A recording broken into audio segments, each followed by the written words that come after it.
I never thought my own sister would be the reason I almost lost everything I built from scratch. But maybe I was too blinded by love to see who she really was. My name is Maya, and this is the story of how trusting my sister became the biggest mistake of my life.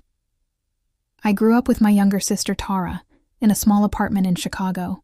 We didn't have much, just 2 girls, 1 broken home, and a dream to make it out somehow. I was always the responsible one, the one who studied late, worked extra hours, and saved every dollar. Tara was different. She was charming, spontaneous, and always found an easier way around things. Despite our differences, I loved her more than anyone. When Mom passed away, it was just the 2 of us. I promised I'd always take care of her, no matter what. Years passed, and my life started to change. After a decade of long nights and endless rejection, I finally founded my own marketing company, Aurora Creative. It started small, but soon we were signing big clients and growing fast. I had a loyal team, and for the first time in my life, I felt proud. But then Tara came back into the picture. She showed up one afternoon at my office, wearing designer clothes, hair perfectly done, and a smile that reminded me of who she used to be. "Wow, Maya, you actually did it," she said, glancing around the office. "I'm so proud of you." I hugged her tightly. It felt good, having family around again. Over coffee, she told me her life hadn't been going so well. She'd lost her job, broken up with her boyfriend, and was struggling to make rent. And like the fool I was, I offered her a position right away. "Tara, why don't you come work with me? We'll figure something out. Family helps family, right?" Her eyes lit up. She smiled and whispered, "You really mean it?" I nodded. "Of course I do." I hired her as an assistant marketing manager. It wasn't an entry-level job, but I believed she'd learn quickly. At first, everything seemed perfect. Tara was charming with the clients, brought laughter to the office, and even started staying late to help with projects. Everyone loved her. I was proud. For once, it felt like life had given us both a happy ending. But slowly, things started to shift. I began noticing whispers in the break room whenever I entered. People stopped including me in small conversations. Emails I never approved were being sent from my account. And when I checked the logs, I found Tara had access to files she was never supposed to see. When I confronted her, she laughed. "Oh, come on, Maya. Don't be so paranoid. I was just helping out." Something about her tone felt off, like she wasn't talking to her sister, but to someone she thought she could outsmart. Weeks passed, and the distance between us grew. She started acting like she ran the place. Once I overheard her telling a client, "Yes, I make all the final decisions around here." When I called her out privately, she snapped, "Why do you always have to control everything, Maya? Maybe it's time you let someone else take charge for once." Her words hit hard. I tried to stay calm. "Tara, this company is my life. I built it from nothing. You can't just—" She interrupted coldly. "Nothing lasts forever, sis." The breaking point came on a Monday morning, the kind you never forget. We had a full staff meeting. Everyone was there, from interns to senior managers. I walked in ready to present a new campaign proposal. But before I could start, Tara stood up. Her voice cut through the room. "Before we begin," she said, "I have something important to announce." I froze. She walked to the front, holding a file. "This company has been suffering because of poor leadership decisions, and as the acting operations head—" She paused, glancing at me. "I believe it's time for a change." The room went silent. Everyone's eyes turned toward me. I felt my heart drop. Tara smirked slightly. "Effective immediately, I'm recommending Maya step down as CEO." I couldn't breathe. For a moment, I thought I misheard her. She wasn't just betraying me. She was trying to destroy me, in front of everyone. I looked at her, my voice shaking. "Tara, what are you doing?" She smiled sweetly. "Just business, sis. Nothing personal?" Those words shattered something inside me. She had crossed a line no sister ever should. And in that moment, as my team stared at me in stunned silence, I knew one thing for sure. This wasn't the end. It was the beginning of my revenge. I stood there frozen, surrounded by people who used to look up to me, now staring as if I'd already lost. My sister stood confidently at the front of the room, like a queen who had finally taken her throne. I could hear whispers spreading through the team. Is she serious? Wait, can Tara even do that? What's happening? But Tara didn't flinch. She looked at me with those same eyes that once begged me for help, now filled with cold ambition. The meeting ended in chaos. I walked straight into my office, shut the door, and locked it. My hands were trembling. My entire body felt numb. How could she? I sat down, staring at the desk ID spent years behind, the one ID earned with sleepless nights and endless sacrifices. And now, my own sister was trying to take it all away. She'd planned this. Every step. The charm, the helpfulness, the fake smiles, all part of her game. That evening, I stayed in the office long after everyone left. I opened her emails, the ones linked to company files, and what I found made my blood run cold. She had been secretly forwarding confidential documents to another firm, Solix Media, one of our biggest competitors. Client proposals, campaign drafts, pricing structures, all of it. She was feeding them my work. And worse. I saw the payment records. She was being paid for it. Tara wasn't just trying to take my position.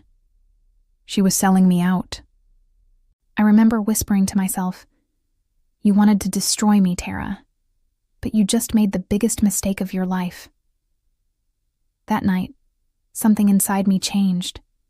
The pain turned into focus. The betrayal into power. I decided I wouldn't confront her. Not yet. If she wanted to play dirty, I'd learn her game and beat her at it. Over the next few weeks, I pretended everything was normal. I smiled, nodded in meetings, and let her believe she had control. Meanwhile, I started collecting proof, emails, messages, and internal reports. I even noticed something else. She was trying to convince the board that I was mismanaging company funds, using fake invoices and editing financial reports. She thought she could make me look like the villain, but I wasn't going to let her write my story. One afternoon, I overheard her talking to our HR head in the conference room. Her tone was calm, professional, too professional. "She's been emotionally unstable lately," she said. "I'm really worried about her decisions. Maybe it's time for a change in leadership." I wanted to burst in, scream, and call her out right there. But instead, I quietly recorded the entire conversation on my phone. Proof. One more piece for the puzzle. A few days later, I reached out to my friend Evelyn, who worked in corporate law. She reviewed everything I had, the emails, the payment logs, the recordings. After a long pause, she looked up at me.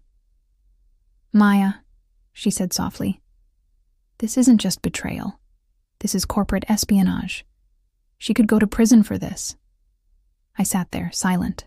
My heart hurt hearing those words. Prison. For my sister. But then I remembered the meeting, her smirk, her words. "Just business, sis." No. She made her choice. I spent that night writing a letter. Not to her, but to myself. A reminder of who I was before all this pain. You built this company from nothing. You fought for every client, every dollar, every dream. Don't let her take what she didn't earn. By the time the sun rose, my tears had dried. I looked in the mirror and saw someone I hadn't seen in a long time. The real me. The next morning, I walked into the office with a calm I didn't recognize. Everyone noticed. even Tara. She glanced up from her desk, smiling that fake smile. "Morning, sis. Ready for another busy day?" I smiled back. "Oh, I'm ready." She didn't know what was coming, because while she thought she was building her empire, I was quietly building her downfall. I met privately with the company board later that week. I showed them the evidence, the emails, the recordings, the payments. I didn't cry. I didn't beg. I just let the truth speak for itself. The room fell silent when the last recording played, Tara's voice saying, "Once she's gone, we can take all her clients." The chairman leaned back and sighed. "Maya, this is serious. We'll handle it discreetly." I nodded. "No. Let everyone know the truth. She humiliated me publicly. I deserve the same justice." And that's when my revenge truly began. Because the next meeting, the one Tara thought she'd control, would become the moment she'd lose everything. The day of the meeting felt eerily familiar. The same conference room, the same faces, the same silence before the storm. Except this time, I wasn't the one trembling. I could see Tara standing near the front, confidently flipping through her notes, pretending to be calm. She thought this meeting was hers to run, that she'd finalize my termination and step into my place. But she didn't know that every person in that room had already seen the evidence. The chairman started, his voice heavy. "Before we begin today's agenda, there are some serious matters we need to address." Tara looked up, confused. "Serious matters?" He nodded. "Yes, regarding recent internal security breaches." I didn't move. I just sat there quietly, watching her. At first she looked curious, then uneasy. The chairman continued. "We discovered several confidential files sent from within our system to our competitors. We have traced the activity back to one employee's account." Tara's smile faded. Her hands froze over her papers. He turned the monitor toward the room, displaying email logs, timestamps, and transaction proofs. Every eye in the room turned to her. Tara stammered, I don't know what this is. There must be some mistake." That's when he played the recording. Her voice echoed through the room. "Once she's gone, we can take all her clients." The silence that followed was deafening. Her face turned pale. I finally stood up. "I wanted to stay quiet," I said softly. "But when you tried to destroy me in front of everyone, Tara, you left me no choice." She turned to me, her eyes wide with shock and fear. "Maya, please. You don't understand. I cut her off. "No, I understand perfectly. You used me. You lied to me. You stole from me. And you tried to humiliate me in the company I built." Her voice cracked. "I didn't mean for it to go that far." I stepped closer. "Then why did you do it?" Her lips trembled. "I was tired of living in your shadow," she whispered. "You had everything. The success, the respect. I just wanted to feel like I mattered too." For a second, my heart broke all over again. Because underneath that anger and greed was the same little sister I once protected. But it didn't change what she did. The board voted unanimously to terminate her, effective immediately. Security escorted her out while she kept pleading, crying, begging for me to stop it. "Maya, please. I'm your sister. Don't do this." I turned away. I couldn't bear to watch her leave like that. But I also couldn't save her this time, because she had already destroyed the bridge between us. After the meeting, the team gathered around me, some in shock, some in quiet support. A few even apologized for believing her lies. But I didn't blame them. Tara was always good at pretending. I spent the next few days cleaning up the mess she left behind, resetting passwords, rebuilding trust. But the hardest part wasn't repairing the company, it was repairing myself. Every time I walked past her empty desk, it hurt. Not because she was gone, but because she chose to leave in the worst way possible. One night, I found myself alone in the office again. the same place where this nightmare began. I sat there, staring at her old nameplate. Tara Williams, Assistant Marketing Manager. I held it for a long time before placing it inside a drawer. Not out of hate, but because I needed to move on. For the first time in months, I allowed myself to breathe. A week later, I got a message from her, a short text. "I'm sorry, Maya. I know I can't undo it, but I hope one day you'll forgive me." I stared at it for a while, then replied, "Forgiveness isn't the same as forgetting. Take care of yourself." And that was the last time we ever spoke. Months passed. Aurora Creative began to rise again, stronger, more united. Clients returned, the team grew closer, and I made sure no one would ever abuse my trust like that again. But I also learned something deeper, something painful but necessary. Sometimes betrayal doesn't come from enemies. It comes from the people you die for. And when it does, the hardest revenge isn't destroying them. It's surviving them. I looked out the window of my office one evening as the city lights flickered below. I whispered to myself, "She tried to take everything from me, but instead, she taught me how strong I really am." I smiled softly, because this time, I wasn't broken. I was free. But what I didn't know then was that my sister's story wasn't over. Because a few months later, she came back, and when she did, she wasn't the same person I once knew. 6 months had passed since that awful day. The company was thriving again, my peace was slowly returning, and I finally felt like I could breathe without that constant ache in my chest. I thought Tara was gone for good, maybe trying to rebuild her life somewhere far away. But fate had other plans. It was a rainy Thursday morning when she showed up. I was in my office, reviewing a client report, when the front desk called. Maya, there's someone here asking for you. She says she's your sister." My heart sank. I hesitated, staring at the phone for a long moment before answering. "Send her in." When the door opened, I almost didn't recognize her. Gone were the designer clothes and confident smile.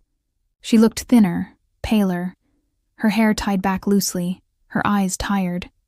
She stood there silently, clutching a small bag, before whispering, "Hey, sis." I didn't say a word. I just watched her. Finally, she spoke. "I know I shouldn't be here, but I didn't know where else to go." She sat down slowly, her voice trembling. "I lost everything, Maya. My job, my apartment. The company I sold your files to turned me in when they found out the deal could backfire legally. I almost got arrested. I had to leave the city for a while." Her eyes glistened with tears. "I know you hate me. You should. I hate myself too." For a second, the room felt heavy, filled with all the words we never said. I took a deep breath. "Tara, you didn't just hurt me. You betrayed every ounce of trust I had in you. Why would you even come back here?" She swallowed hard. "Because I needed to see you one last time, to say I'm sorry, and to tell you the truth." I frowned. "The truth? About what?" She looked down at her hands. "About why I did it." And then she said something that broke me all over again. "When Mom died, I overheard her talking to Aunt Carol on the phone before it happened. She said she was proud of you, that you were her only hope." Her voice cracked. "You were always the favorite, Maya, the one who could do no wrong. I spent my whole life feeling like I was just your shadow. When you offered me that job, I told myself I'd finally prove I was as good as you, maybe even better." Her tears fell freely now. But I lost control. I got greedy, and by the time I realized what I was doing, it was too late. I sat there in silence. Part of me wanted to yell at her, to remind her of everything she took from me. But another part, the older sister who once held her when she cried, just felt tired. I looked at her and said quietly, "Tara, I never wanted to compete with you. I just wanted us to make it out together." She shook her head. "I know, but I couldn't see that. I was too jealous, too angry." For the first time, I saw genuine remorse in her eyes. No manipulation, no fake tears, just regret. I sighed. "So, what do you want from me now?" She hesitated. "Forgiveness. Not today, not even soon. Just someday. I don't deserve it, but I hope you'll find it in your heart eventually." I leaned back, staring out the window. The rain was falling harder now, streaking down the glass like the past washing away. After a long pause, I said softly, "Forgiveness doesn't mean I forget what you did, but I'm done holding on to the pain. You don't get to live in my head anymore." Her lips trembled. "Thank you." We sat in silence for a while. Then she stood up and placed an envelope on my desk. "This is everything I took. The money, the deals, the contact lists. I gathered it all back. You can use it however you want." I nodded, still unsure what to say. She turned to leave, pausing at the door. "You're stronger than I'll ever be, Maya. Don't let anyone dim that again." And then, she was gone. When the door closed, I sat there for a long time, staring at the empty chair across from me. I didn't know if I'd ever fully forgive her. But in that moment, I realized something powerful. Revenge had given me justice, but forgiveness gave me peace. That night, I walked out of the office into the rain, feeling it wash over me. For the first time in years, I wasn't angry. I wasn't broken. I was finally free. From her, from the past, from the pain. But as I turned the corner toward my car, a black SUV slowed beside me. The window rolled down, and sitting inside was Tara. Her face was calm. Too calm. "Maya," she said softly, "there's something I didn't tell you." And just like that, the nightmare I thought was over began all over again. Tara's words hung in the air like a storm cloud. I froze, staring at her through the rain. "Something you didn't tell me?" I asked cautiously. Her calm smile made my stomach twist. "I made a mistake before," she said softly. "But not everything I did was selfish. There's more going on than you know." I narrowed my eyes. "Go on." She took a deep breath. "The company I sold your files to, they weren't just any competitors. They're part of a larger network trying to take Aurora Creative down, permanently. They approached me months ago, and I panicked. My heart raced. So all of this, the emails, the leaks, it wasn't just about you wanting my position?" She shook her head. "No. It was bigger. I made it personal, but it started as survival." I stared at her, trying to process her words. My mind went back to those months of paranoia, the whispers in the office, the near collapse of my company. And now, she was telling me it could have been even worse. Tara leaned closer, her eyes earnest. "I came back because I realized something important. I can't fix the past, Maya, but I can help you protect the future." I laughed bitterly. "You betrayed me. You tried to fire me in front of everyone. You stole from me. And now you expect me to trust you again?" Her voice was quiet but firm. "I don't expect you to trust me immediately. I just need you to hear me. We're running out of time. If I don't help you, Aurora might not survive." I felt a cold wave of fear wash over me. The thought of losing everything again made my hands shake. For the first time, I realized the stakes were higher than I ever imagined. That night, we met in my office. She laid out everything. Emails, threats, financial records, even proof that a few key clients had already been approached by the network.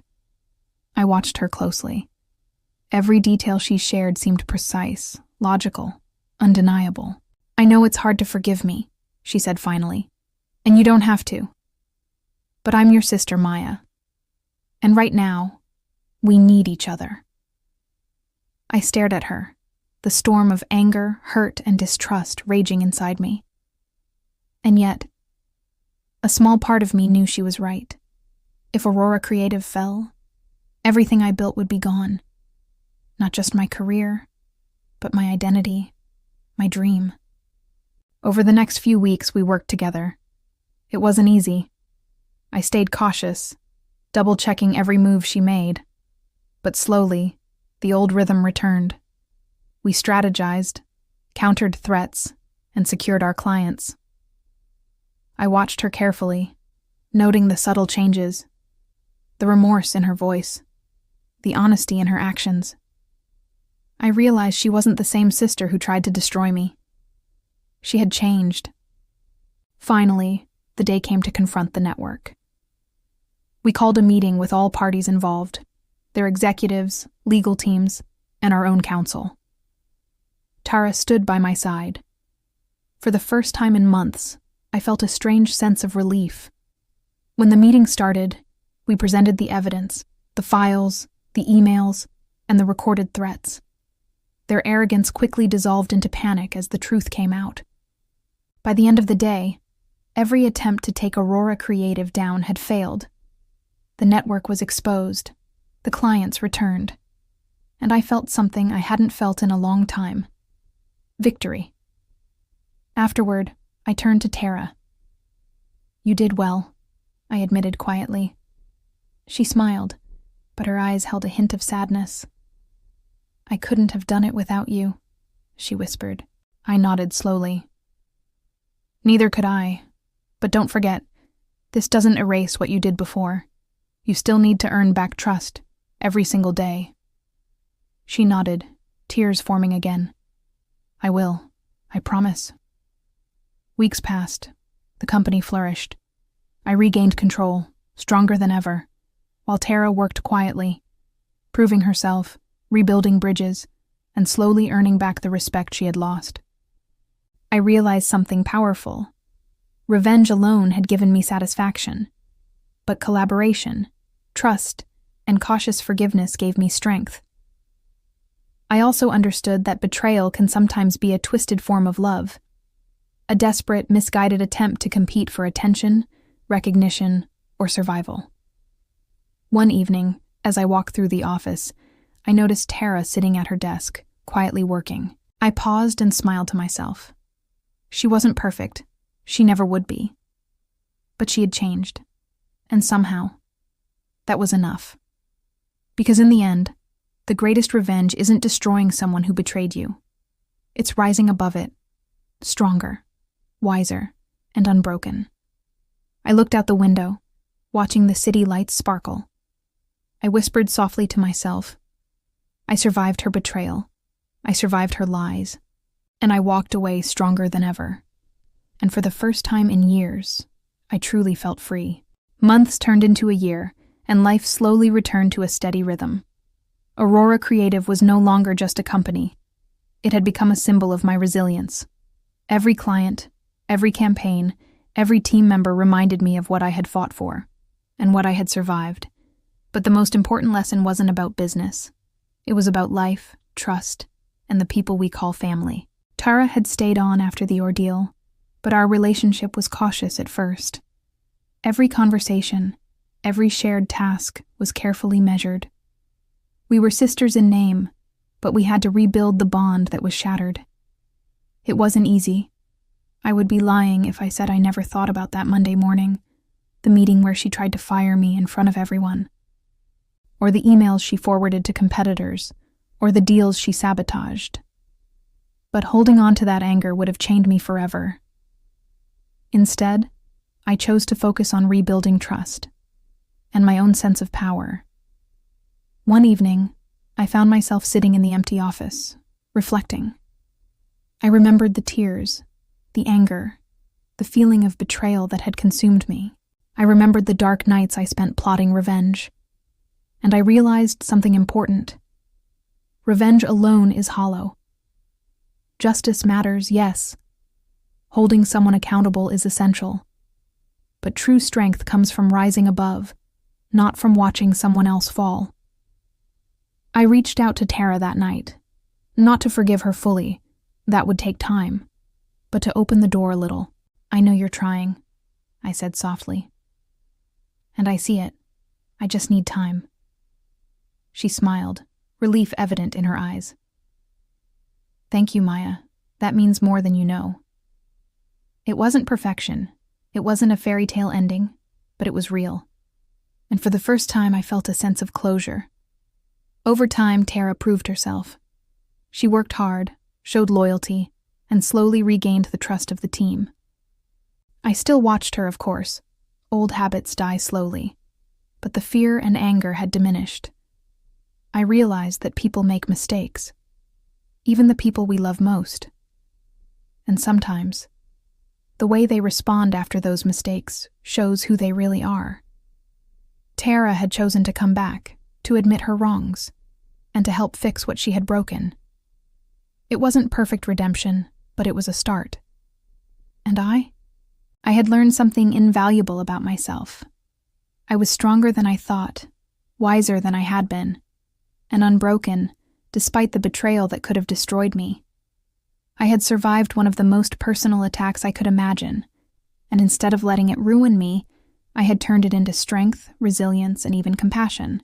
Looking back now, I realize betrayal comes in many forms, sometimes subtle, sometimes shocking, sometimes from the people we hold closest to our hearts.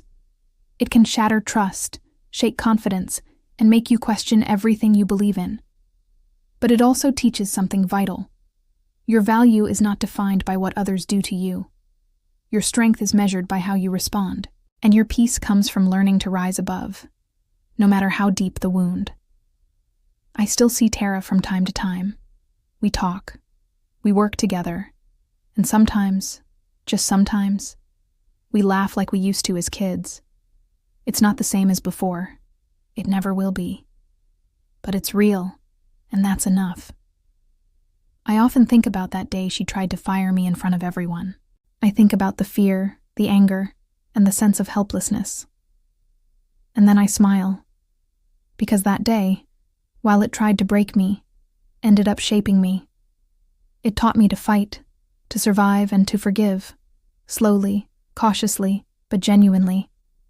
And most importantly, it reminded me that, even when betrayal cuts deepest, it cannot define your story. Only you can do that. I walked out of the office that evening, the city lights glowing warmly. For the first time in years, I felt fully free. Free from fear, free from anger, free from the past. I whispered softly to myself, I lost nothing that mattered, and I found myself in the process. And with that, I knew, no matter what came next, I would always rise. The weeks after Tara's return were a strange mix of tension and cautious hope. Every day, I reminded myself to stay alert, to watch for signs of betrayal. But at the same time, I couldn't ignore that she was trying, really trying, to make amends. Her work ethic changed. She stayed late without being asked. She double-checked her reports and even apologized publicly to some of the staff she had misled. It wasn't perfection. She stumbled occasionally, forgetting protocols or making minor errors. But she was committed to proving herself. I realized that trust, once broken, isn't something you can demand. It has to be earned, every day, and I decided to give her that chance, carefully, cautiously, with my eyes wide open. Aurora Creative was thriving again. We signed new clients, retained old ones, and even expanded into new markets. The company had survived a storm that could have destroyed it, and emerged stronger than ever. Tara and I often worked side by side in the office. Sometimes we would argue, old patterns resurfacing, tension lingering. But gradually, those arguments shifted from hostility to honest conversations. One afternoon, I found myself laughing at something she said, and it felt normal.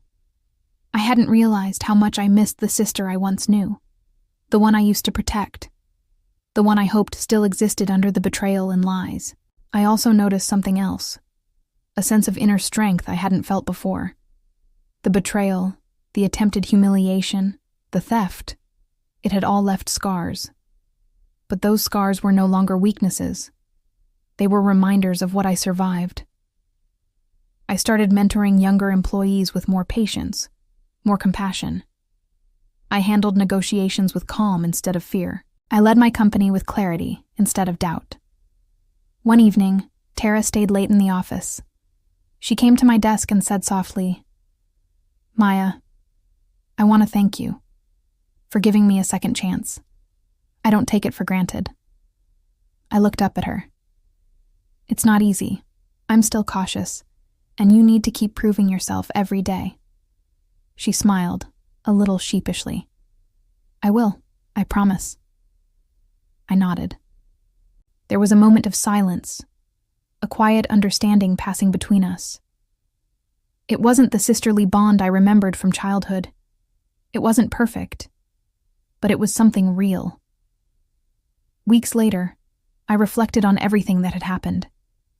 I remembered the shock of that first betrayal, the Monday morning meeting, the whispers, the public humiliation.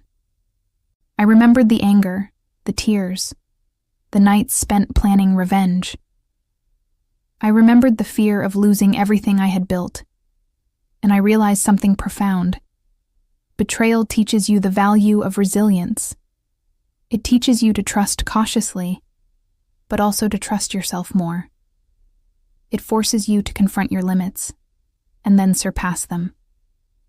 Tara and I never became the sisters we once were. We never returned to the carefree bond of our youth.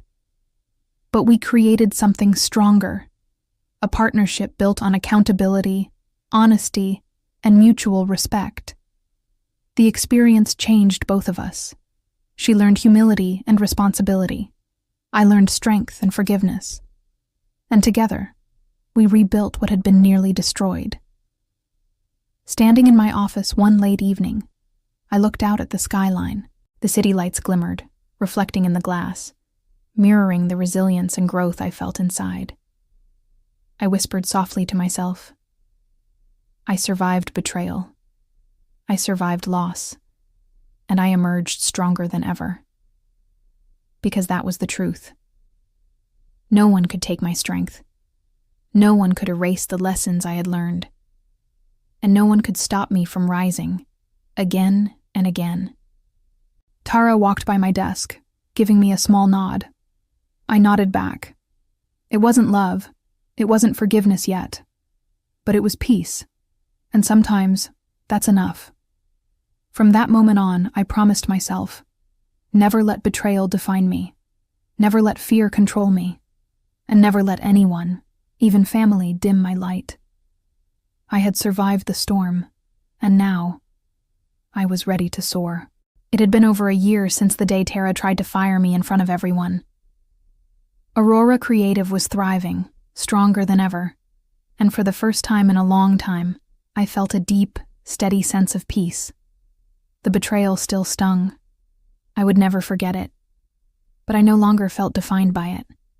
I had survived, and in surviving, I had grown in ways I never imagined. Tara and I had found a delicate balance.